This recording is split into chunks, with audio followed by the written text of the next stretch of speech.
Hello everyone, নতুন একটা ব্লগে আপনাদেরকে স্বাগতম। আজকে দেখাবো আপনারা যদি কারো বার্থডে পালন করেন তাহলে পিৎজা বার্গ আপনাদেরকে কি উপহার দিবে। তো আমি গিয়েছিলাম আমার বন্ধুদেরকে নিয়ে পিৎজা বার্গে জন্মদিন পালন করার জন্য। আমি যদিও এটা করতে রাজি না, কিন্তু বন্ধুরা যেহেতু আবদার করেছে, আমরা আলোচনা করতেছিলাম যে পিৎজা বার্গে তাদের ডেকোরেশন চেঞ্জ করেছে, নতুনত্ব এনেছে ছবি তোলার জন্য। পিৎজা বার্গ আসলে ময়মনসিং তারা নতুন কিছু করবে এটাই মানুষ আশা করেছিল। তো দেখতে পারতেছেন ময়মনসিং কত সুন্দর করে লিখেছে। কাউন্টারের সামনে আমি আর মানিক দাঁড়িয়ে আছি, দেখতেছিলাম তাদের কার্যক্রমগুলা, অর্ডার দিচ্ছিলাম। ময়মনসিং পিৎজা বার্গের লোকেশন অনেকে চেয়ে থাকেন যারা ময়মনসিং শহরের বাইরে থেকে আসতে চান। সেটা হলো, আপনি যদি গাঙ্গিনাপাড় কখনো এসে থাকেন, গাঙ্গিনাপাড় আসার পরে শাপলা স্কয়ারটা যেখানে আছে, অথবা আপনি যদি নতুন বাজার হয়ে আসেন, যেখান থেকে আসেন না কেন, গাঙ্গিনাপাড় থেকে যদি আপনি পিৎজা বার্গে যেতে চান, সেক্ষেত্রে বিদ্যাময় স্কুলটা পার হয়ে কিছু দূর সামনে গেলেই দেখবেন হলো কাচ্চি ভাই এবং পিৎজা বার্গ একই বিল্ডিং এ একই সাথে। নিচেরটা হলো কাচ্চি ভাইয়ের, উপরেরটা হলো পিৎজা বার্গে।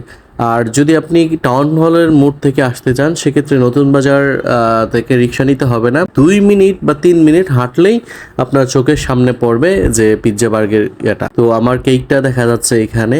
তো বন্ধুরা মিলে আমরা কেক কাটা শুরু করছি। আমরা আসলে যেহেতু রমজান মাস ছিল তাই সবাইকে নিতে পারি নাই। তো এখানে যারা যারা ছিল তৎক্ষণাৎ মুহূর্তে আমরা কেক কাটা শুরু করে দিলাম। একে একে সবাইকে খাইয়ে দিচ্ছিলাম আমাদের কেকটা অনেক ভালো ছিল। কেকটা নিয়েছিলাম আজাদ থেকে। আজাদের মালগুলো আসলে শারিন্দার মতোই ভালো।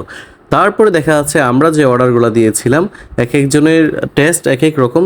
তো ওই অনুযায়ী তারা আমাদেরকে খাবারগুলো দিচ্ছিল। তো আমরা দেখে আসলে লোভ সামলাতে পারছিলাম না যে কখন খাবো। তো এর পাশাপাশি আমরা কিন্তু পিৎজা অর্ডার করেছিলাম। পিৎজাটা আসলে এখানে পিৎজা বার্গের বেস্ট। অন্যান্য খাবার যেগুলো ছিল ওইগুলোর তুলনায় পিৎজাটাই আমার কাছে বেস্ট লেগেছে। রাকিব এদিক দিয়ে কাটাকাটি শুরু করে দিয়েছে যে সবাই মিলে খাবো। তো সেই অনুযায়ী ভাগ করতেছিল। এইখান থেকে মানিক কি করলো যে সে লোভ সামলাইতে না পাইলে সে হাত দিয়েই তুলে আসলে খাওয়া শুরু করে দিল। আপনারা দেখতে পারবেন এই যে মানিক নিচ্ছে। আসলে এতটাই টেস্টি এবং লোভনীয় ছিল যেটা আসলে মানে বসে থাকার মতো না। তো বললাম না, পিৎজা বার্গ আমাদেরকে উপহার দিবে, এই যে আমাদের গিফট আজকের বার্থডে। ভাইয়া পিজার পক্ষ থেকে আপনার বার্থডে কমপ্লিমেন্টারি দিয়েছি। থ্যাংক ইউ ভাইয়া, থ্যাংক ইউ। পিৎজা বার্গে গিয়ে আপনি কেক কাটলে নিশ্চিত গিফট পাবেন, তবে আপনার অর্ডার অনুযায়ী গিফটটা ছোট বড় হয়ে থাকে। সুস্বাদু পিৎজা পেয়ে আমার বন্ধু শরণ মিস্টার সল্টের মতো সে লবণ দিতে শুরু করলো। এই দেখে মানিকেও নেওয়া শুরু করলো। এই দিক দিয়ে সাগর যা পারে তাই দিচ্ছে। তো আমাদের কেকটা এবং আমাদের পিৎজাটা খুবই ভালো ছিল। তো আপনারাও গিয়ে পিৎজা বার্গে কেক কাটতে পারেন, আশা করি ভালো লাগবে।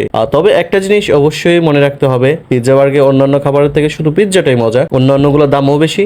সো এই ভুলটা করবেন না, শুধু পিৎজা খেয়ে চলে আসবেন। ভালো থাকবেন, দেখা হবে অন্য কোনো ভিডিওতে। আল্লাহ হাফেজ।